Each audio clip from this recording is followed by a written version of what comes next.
नमस्कार प्यारे बच्चों, स्वागत है आपका अपने YouTube चैनल एक्टिव क्लासेस पर। और आज के इस लर्निंग प्रोसेस में हम बात करेंगे 12th क्लास फिजिक्स की। और प्यारे बच्चों, जो टॉपिक है वो है properties of electric charge. Electric charge की प्रॉपर्टीज में से हम तीन प्रॉपर्टीज पढ़ चुके हैं कि लाइक चार्जेस रिपेल करते हैं, अनलाइक चार्जेस अट्रैक्ट करते हैं। और फिर हम पढ़ चुके हैं प्यारे बच्चों quantisation of electric charge. Quantisation of electric charge हमने पढ़ा, it is the property of the electric charge due to which the total charge present on an object is equal to some integral multiple of a basic unit q is equal to plus minus ne। उसका cause हमने पढ़ा, transfer of electron in whole number from one body to another body प्यारे बच्चों। उसके बाद उसके base पे हमने तीन तरह के न्यूमेरिकल किए थे प्यारे बच्चों। कई बार हमें टोटल चार्ज निकालना पड़ता है जब कोई बॉडी इलेक्ट्रॉन यूज या गेन करती है, वो टाइप में आपको करा चुका था प्यारे बच्चों। कई बार प्यारे बच्चों हमें एन की वैल्यू निकालनी पड़ती है कि कितने इलेक्ट्रॉन ट्रांसफर होंगे यदि किसी बॉडी पे टोटल चार्ज इतना हो गया है बच्चों। उसके बाद हमने तीसरा एक टाइप कंसेप्चुअल टाइप क्वेश्चन किया था प्यारे बच्चों कि किसी बॉडी पे क्या एक पर्टिकुलर अमाउंट ऑफ चार्जेस हो सकता है। उसके लिए हमने एन की वैल्यू निकाली थी। यदि बेटा वो होल नंबर निकलती थी तो वो पॉसिबल था, वरना तो पॉसिबल नहीं था। उसके बाद प्यारे बच्चों मैंने एनसीईआरटी का एक क्वेश्चन आपके सामने और रखा था जो क्वांटाइजेशन पे ही बेस्ड था। What is the total charge present on A cup of water. एक कप ऑफ वाटर पे कितना चार्ज होगा। जो एक कप ऑफ वाटर है वो 20 सेंटीमीटर 250 सेंटीमीटर क्यूब के वॉल्यूम में होता है। प्यारे बच्चों जल्दी जल्दी रिकैप करा देता हूँ। सबसे पहले हमने 250 सेंटीमीटर क्यूब जो वाटर का वॉल्यूम था उसको उसके मास में कन्वर्ट किया था प्यारे बच्चों। डेंसिटी 1 होती है, यदि वॉल्यूम इनटू डेंसिटी करते हैं तो मास आ जाता है प्यारे बच्चों।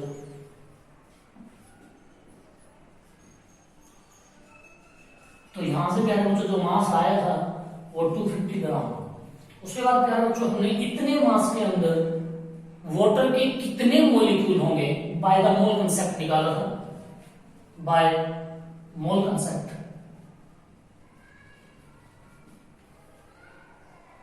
By mole concept 18 gram water के अंदर प्यारे बच्चों इतने मॉलिक्यूल्स होते हैं।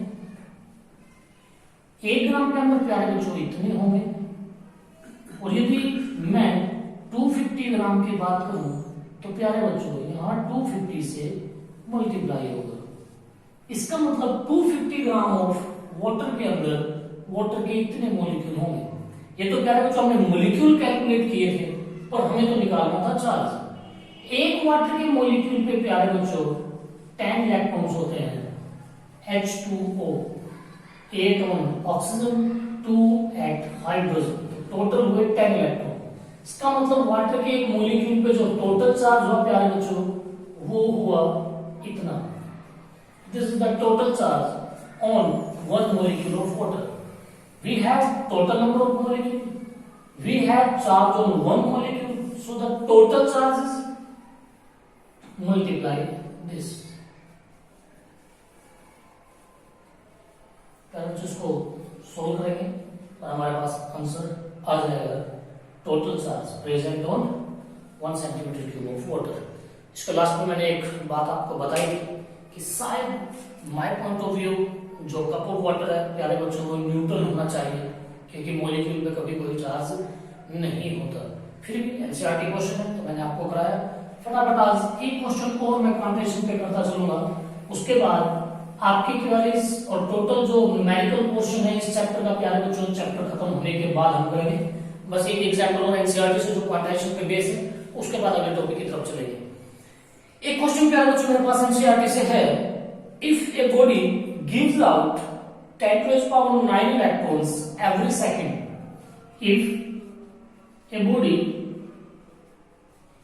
if a body gives out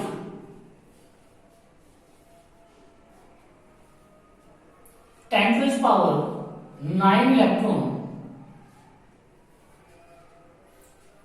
every second,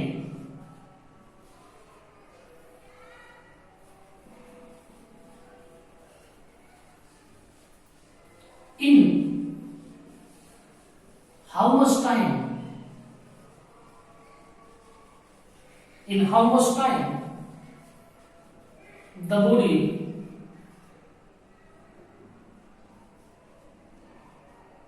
gives out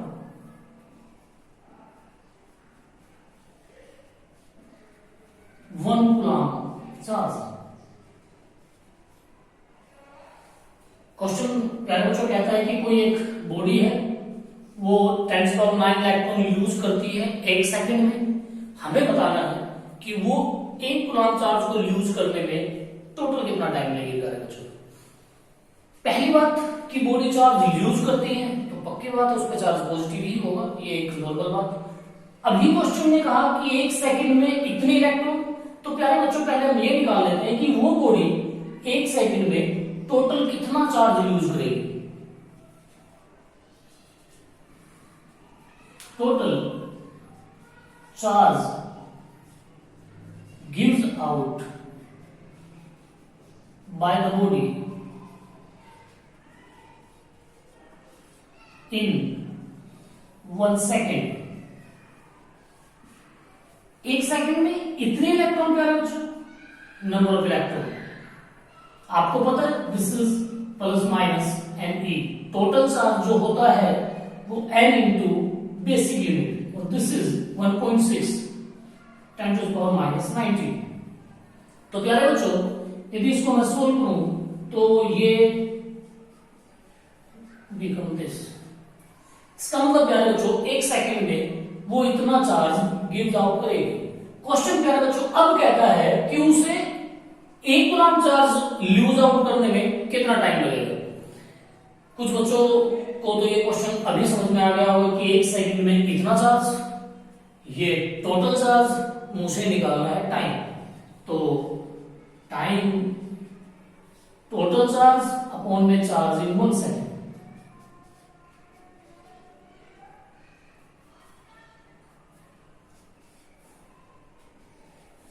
This is equal to 10/16 into 10⁻+10, या फिर क्या है बच्चों 100 into 10⁻9 अपॉन में 16।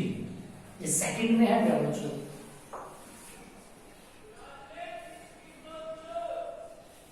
(16 into 6 96 4 to this, after this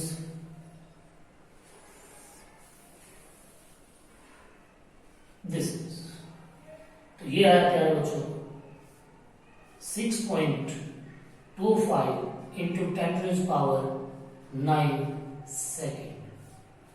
इसको प्यारे बच्चों आप डेज या फिर ईयर्स में कन्वर्ट कर सकते हैं, वो फॉर्मेलिटीज हैं, आप अपने आप कर सकते हो। 360 से डिवाइड करना, ईयर से डिवाइड करना, you may calculate the time in minute, second और आवर या फिर day.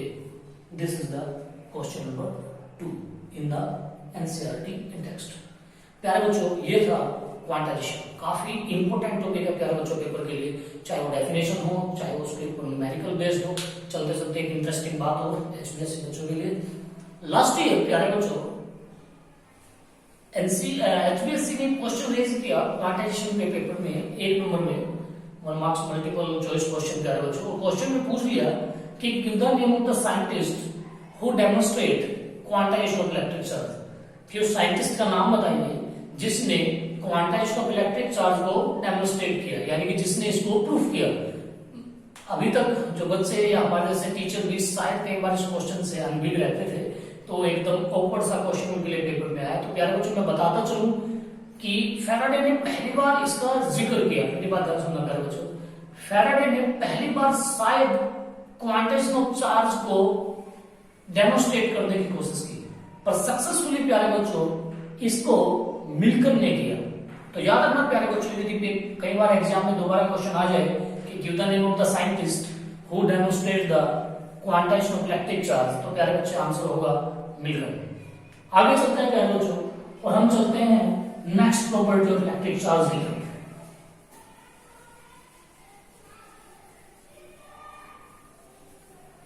Next property of electric charge is electric charge is additive in nature.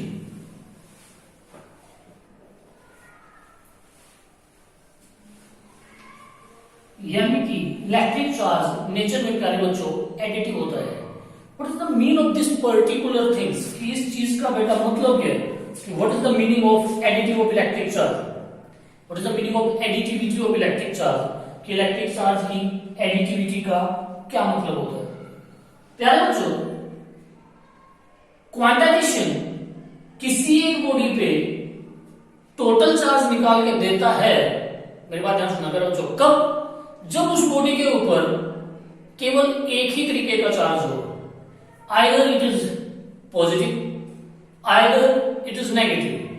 सोचिए प्यारे बच्चों, कोई एक बॉडी है जिसपे चार्ज एट रेस्ट पड़ा है, इंटरेस्टिंग थिंग्स, यहां कुछ पॉजिटिव चार्ज है, यहां कुछ नेगेटिव चार्ज है, यहां फिर कुछ पॉजिटिव चार्ज है और यहां फिर कुछ नेगेटिव चार्ज है।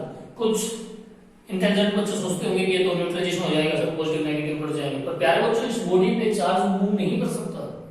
वो चार्ज जहां है प्यारे बच्चों वो वहीं होगा। This is the big difference between the quantization and the additivity. कई बार टीचर भी कंफ्यूज होता है प्यारे बच्चों, आप किसी टीचर से पूछ भी सकते हो कि what is the difference between quantization and the additivity. Basic quantization किसी बॉडी पे one type of electric charge आपको निकाल के देता है, यानी कि प्यारे बच्चों मैं यहां क्वांटाइजेशन लगा सकता हूं और मैं यहां का चार्ज लिख सकता हूं कि Q1 is equal two plus minus Ne। मैंने ये चार्ज यहां पे निकाला प्यारे बच्चों। इसी तरह इस बॉडी पे यहां कुछ और चार्ज हो सकता है और वो मैंने प्यारे बच्चों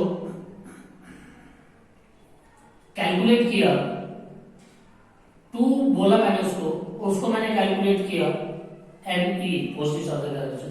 यहां कुछ और निकाल सकते हैं प्यारे बच्चों और ये होगा तीसरा चार्ज। यहां प्यारे बच्चों कुछ और निकाल सकते हैं, ये होगा फोर्थ चार्ज।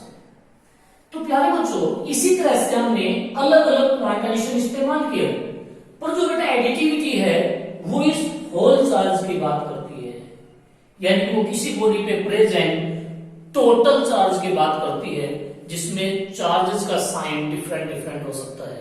तो एडिटिविटी ऑफ इलेक्ट्रिक चार्ज क्या कहता है प्यारे बच्चों, वो कहता है it is defined as the property of electric charge, it is defined as the property of electric charge due to which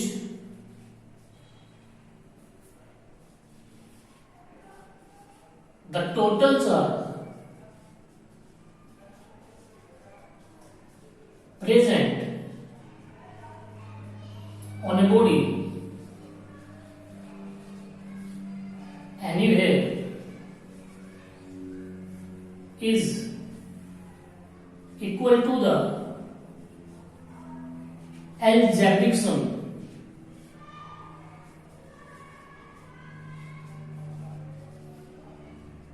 of all the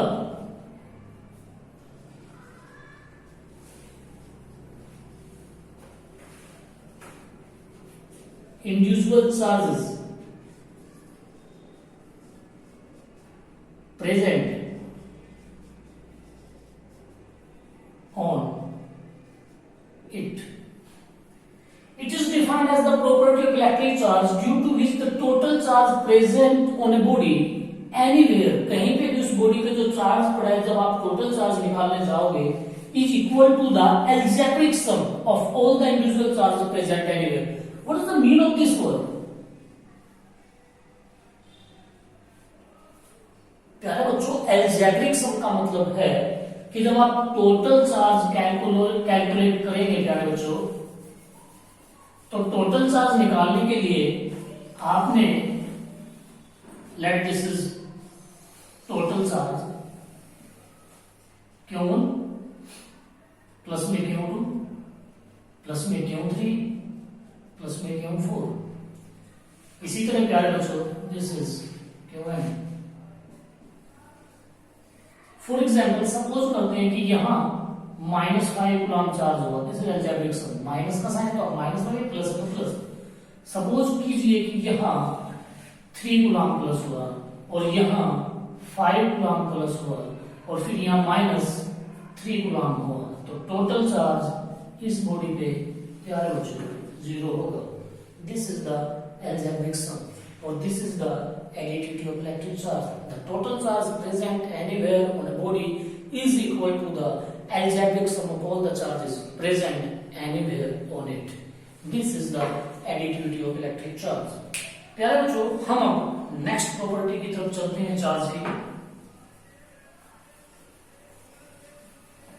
और this is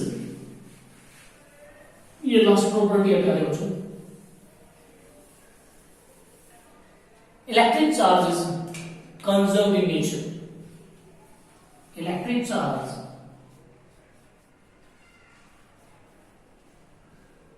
is conserved in nature.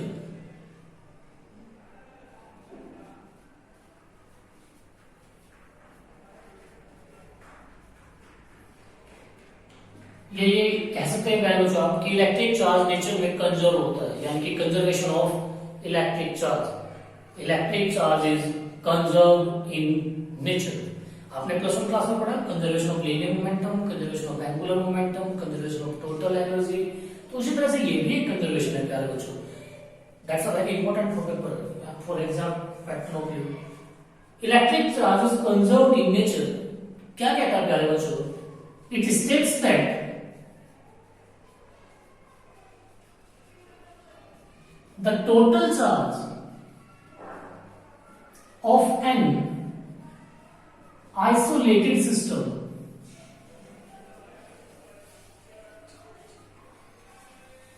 is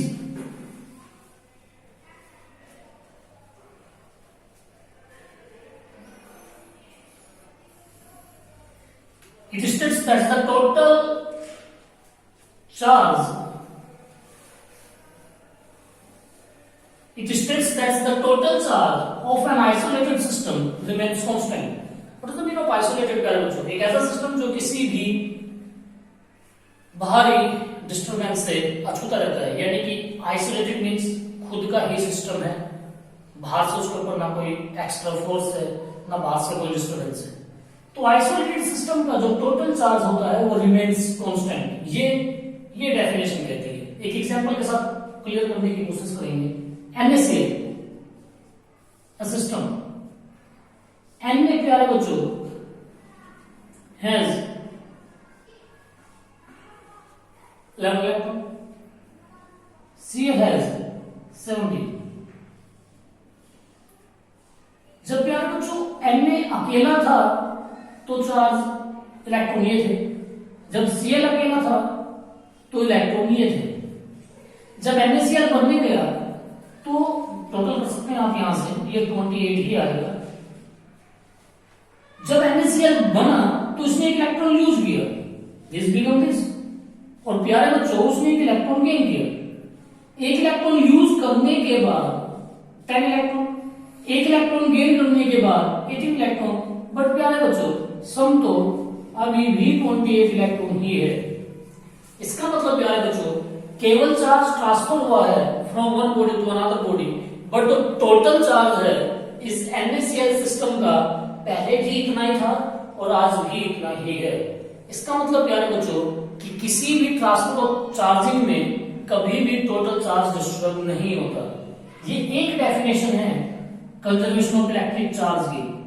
conservation of electric charge को आप ऐसे भी define कर सकते हैं कि electric charge is neither be created nor be destroyed, it can be transferred from one body to another body।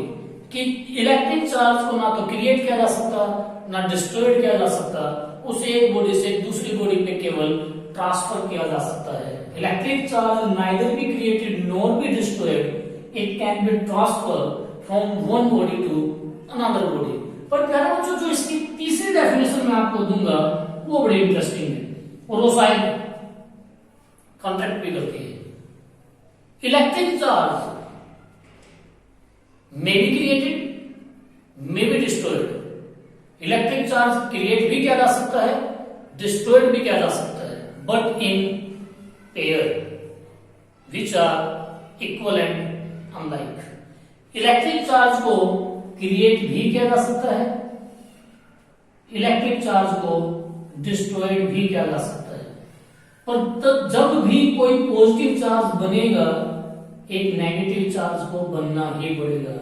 Means if you are going to create a positive charge, naturally एक negative charge भी create जरूर होगा। Charges can be created but in equal and opposite pairs. For example, जब हमने प्यारे बच्चों electron use किया तब उस पर पॉजिटिव आया, पर जब उसने इलेक्ट्रॉन यूज किया तो क्लोरीन ने उसी वक्त इलेक्ट्रॉन गेन किया तब उस पर नेगेटिव आया। मींस मैं चार्ज बना तो सकता हूं पर कभी अकेला चार्ज नहीं बन सकता। चार्ज के पेयर को क्रिएट भी किया जा सकता है, और आप सभी जानते हैं जब दो प्लस माइनस आपस में टकराते हैं तो न्यूट्रलाइजेशन को एक्सप्रेस करता है। इसका मतलब प्यारे बच्चों हम चार्ज को डिस्ट्रॉय भी कर सकते हैं, बट वो भी पेयर में। अकेला पॉजिटिव चार्ज खत्म नहीं होगा, अकेला नेगेटिव चार्ज खत्म नहीं होगा, इसी तरह अकेला पॉजिटिव चार्ज नहीं बनाया जा सकता और अकेला नेगेटिव चार्ज भी नहीं बनाया जा सकता। तो this is the conservation of electric charge. It states that the total charge of an isolated system is always remains constant. या फिर it states that charge neither be created nor be destroyed. It can be transferred from one body to another body. या फिर charges can be created, can be destroyed, but always in equal and opposite pairs. प्यारे बच्चों, ये थी electric charge की कुछ property जो मैंने आपके सामने रखी। हमने बताया कि चार्ज दो तरह के होते हैं, हमने बताया कि लाइक चार्जेस रिपेल करता है, हमने बताया अनलाइक चार्जेस अट्रैक्ट करता है। फिर प्यारे बच्चों हमने बताया कि चार्ज क्वांटाइजेशन होता है, फिर हमने बताया कि चार्ज एडिटिव होता है, फिर हमने बताया कि चार्ज कंजर्व भी होता है। प्यारे बच्चों यहाँ चार्ज की प्रॉपर्टी खत्म होती है और हम इस चैप्टर के नेक्स्ट टॉपिक की तरफ चलेंगे। उससे पहले चैप्टर की एक इंटरेस्टिंग छोटी सी बात प्यारे बच्चों, कई बार चार्ज और मास में difference between electric charge and mass, ये इतना कोई खास टॉपिक नहीं है बच्चों, बस मुझे ध्यान से सुनना तभी याद हो जाएगा एग्जाम पॉइंट ऑफ व्यू से। Electric charge either be positive either be negative, but mass is always positive. Electric charge is quantized, mass is not quantized. The unit of electric charge is coulomb. The unit of mass is kg. The force between two charges may be attractive, may be repulsive, but the force between two massive body is always attractive, gravitational force. That's listen carefully. This particular difference. Charge never exists without mass. Mass का means matter. जब तक मेरे प्यारे बच्चों matter नहीं होगा तो आप उसको चार्ज दे ही नहीं सकते। जब तक मैटर ही नहीं है तो चीज का वजूद ही नहीं है तो चार्ज का तो कोई वजूद हो ही नहीं सकता प्यारे बच्चों। तो चार्ज बिना मास के एग्जिस्ट नहीं कर सकता, बट मास बिना चार्ज के एग्जिस्ट कर सकता है। मॉलिक्यूल न्यूट्रल होते हैं, एटम न्यूट्रल होते हैं। चार्जेस प्यारे बच्चों किसी भी ऑब्जेक्ट की वेलोसिटी से डिस्टर्ब नहीं होते। Means there is not any effect of the velocity of body on the charge of the body. Electron nucleus के चारों तरफ चाहे जितनी मर्जी तेज घूम ले, चाहे मर्जी किसी भी ऑर्बिट में, उसके ऊपर जो चार्ज है 1.6 टाइम्स पावर -19 कूलम ये रहता है। But mass is affected by the motion of the body. Body की मोशन के द्वारा उसका मास अफेक्टेड होता है। हम फिजिक्स के ड्यूअल नेचर चैप्टर में इस चीज को बहुत अच्छी तरह से पढ़ेंगे प्यारे बच्चों। ये था difference between charges and mass. मेरे हिसाब से आपको सुनने से याद हो गया, पेपर के लिए इतना कोई खास नहीं है इसलिए मैंने आपको ये लिखवाया नहीं। हाँ, अब हम नेक्स्ट टॉपिक की तरफ चल रहे हैं प्यारे बच्चों। That's the big topic of this unit. इस चैप्टर का और इस यूनिट का प्यारे बच्चों ये बहुत बड़ा टॉपिक है। This is Coulomb's law.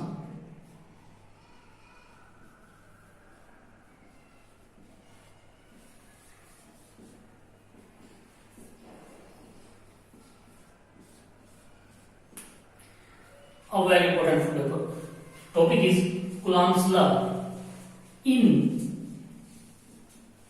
electrostatics. Physics. जब हमने ये यूनिट स्टार्ट किया और मैंने आपको इस यूनिट का इंट्रोडक्शन कराया तो मैंने आपको बताया था कि इस यूनिट के अंदर हम चार्ज की 4 प्रॉपर्टी के बारे में बात करेंगे। Force between the charges, electric field of the charges, potential of the charge, capacitance of the charge. पहली प्रॉपर्टी कूलॉम्स लॉ एक्सप्लेन करता है। कूलॉम्स लॉ बात करता है कि इन्हीं दो चार्ज के बीच में लगने वाले फोर्स पर जो रेस्ट पे हैं, यानी कि कूलॉम्स लॉ किन्हीं भी दो चार्ज के बीच में लगने वाले फोर्स को ही डिफाइन करता है। कूलॉम्स लॉ क्या करता है? किन्हीं भी दो चार्ज जो रेस्ट पे पड़े हुए हैं उनके बीच में लगने वाले फोर्स की magnitude as well as direction, या ये कह लीजिए कि उस फोर्स को कैलकुलेट करने का जो फॉर्मूला है या कैलकुलेट करने का जो प्रिंसिपल है वो कूलॉम्स लॉ ही देता है। यानी कि Coulomb's law charges at rest के बीच में जो फोर्स होता है प्यारे बच्चों उसको डिफाइन करता है। मैं डेफिनेशन लिख रहा हूं। It states that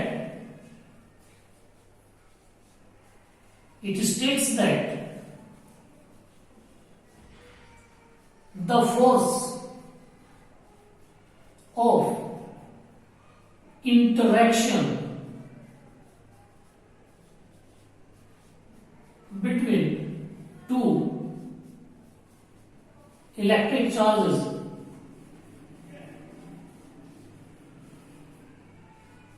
at rest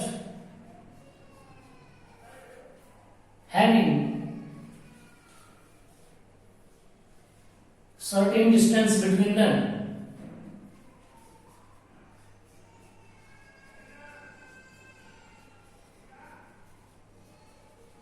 is directly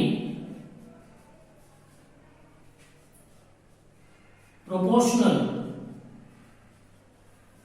to the product of the charges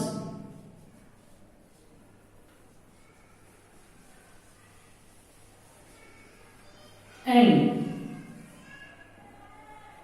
it is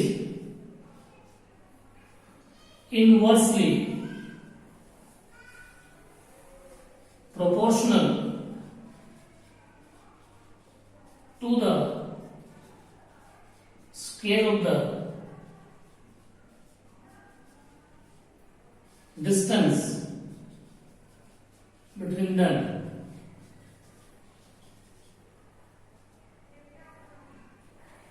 It states that the force of interaction between two electric charges at rest, किन्हीं भी दो इलेक्ट्रिक चार्ज जो rest पे हैं उनके बीच में लगने वाला force of interaction means may be attractive may be repulsive, उनके बीच में लगने वाला जो फोर्स ऑफ इंटरेक्शन है प्यारे बच्चों, having certain distance between them means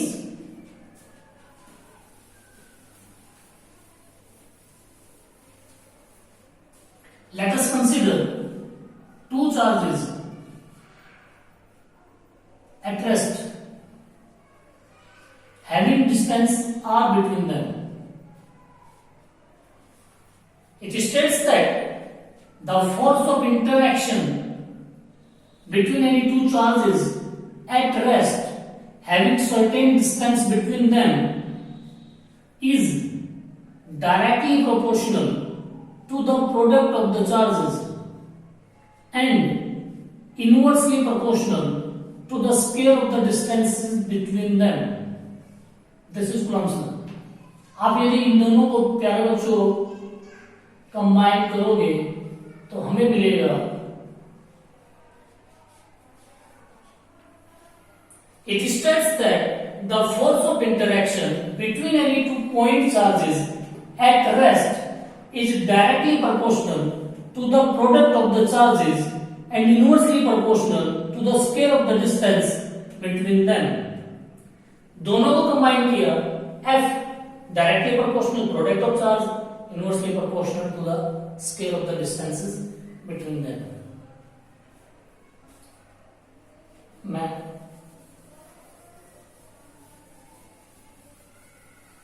now proportionality constant में convert, This is where k is the constant of proportionality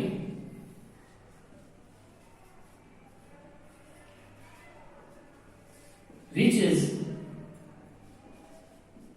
known as electrostatic force constant.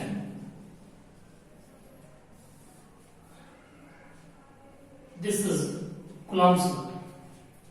The value of k यानी कि electrostatic force constant की जो value है प्यारे बच्चों depend करती है on the nature of medium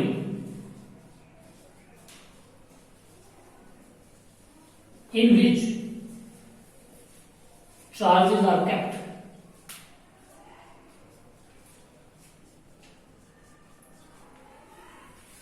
किस मीडियम में हमने चार्ज को रखा उस मीडियम के नेचर पे डिपेंड करती है के की वैल्यू। कुछ अच्छे बच्चे इस बात को समझ गए होंगे प्यारे बच्चों। मैंने अभी थोड़ी देर पहले आपके सामने मास और चार्ज के बीच में डिफरेंस की बात की थी। मैंने कहा था कि चार्ज के बीच में लगने वाला फोर्स अट्रैक्टिव भी हो सकता है, रिपल्सिव भी हो सकता है। मास के बीच में लगने वाला फोर्स ऑलवेज अट्रैक्टिव होता है। एक और बड़ी बात प्यारे बच्चों, आपने +1 क्लास में फिजिक्स ग्रेविटेशन चैप्टर किया हो तो दो मास के बीच में जो फोर्स लगता था प्यारे बच्चों वो न्यूटन्स लॉ के द्वारा कुछ ऐसे डिस्क्राइब होता था। मींस ये था ग्रेविटेशनल कांस्टेंट, यहां ये है इलेक्ट्रोस्टैटिक फोर्स कांस्टेंट। पर प्यारे बच्चों जिन बच्चों ने उस चैप्टर को थोड़ा अच्छी तरह किया तो इस कैपिटल जी को हम अकेला ग्रेविटेशनल कांस्टेंट नहीं यूनिवर्सल ग्रेविटेशनल कांस्टेंट कहते थे। यूनिवर्सल मींस प्यारे बच्चों कहीं भी चले जाओ इस जी की वैल्यू नहीं बदलती। ये जी की वैल्यू किसी मीडियम पे डिपेंड नहीं करती थी। इसका मतलब हुआ प्यारे बच्चों किन्हीं भी दो मास के बीच में लगने वाला फोर्स नेचर ऑफ मीडियम पे डिपेंड नहीं करता। चाहे वो दोनों मास वाटर में हो, चाहे वो दोनों मास एयर में हो, चाहे वो दोनों मास वैक्यूम में हो, उनके बीच में लगने वाला फोर्स अनअफेक्टिव यानी कि हर जगह एक जैसा रहता है। पर प्यारे बच्चों this is the big difference between the forces between force in masses and in charge. Charge के बीच में लगने वाला फोर्स प्यारे बच्चों मीडियम पे डिपेंड करता है। इसलिए मैंने कहा K is not the universal constant, it is electrostatic force constant, जिसकी वैल्यू डिपेंड करती है प्यारे बच्चों नेचर ऑफ मीडियम पे जिसमें आपने चार्ज को रखा है।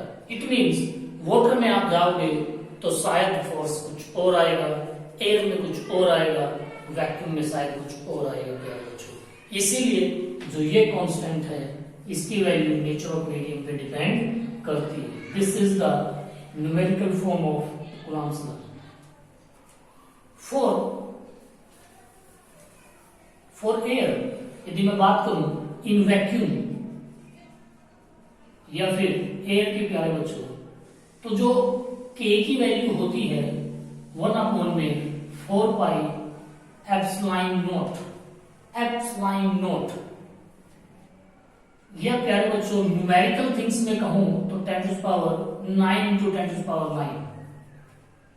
This is 9 to 10 to the power 9 is the value of K in vacuum and air. यदि मैं इस वैल्यू को प्यारे बच्चों यहां पुट करता हूं तो जो फोर्स का फॉर्मूला है प्यारे बच्चों वो कुछ ऐसे होता है। This is This is force between two charges at rest in vacuum और this is constant जिसकी बात हम नेक्स्ट वीडियो में करेंगे।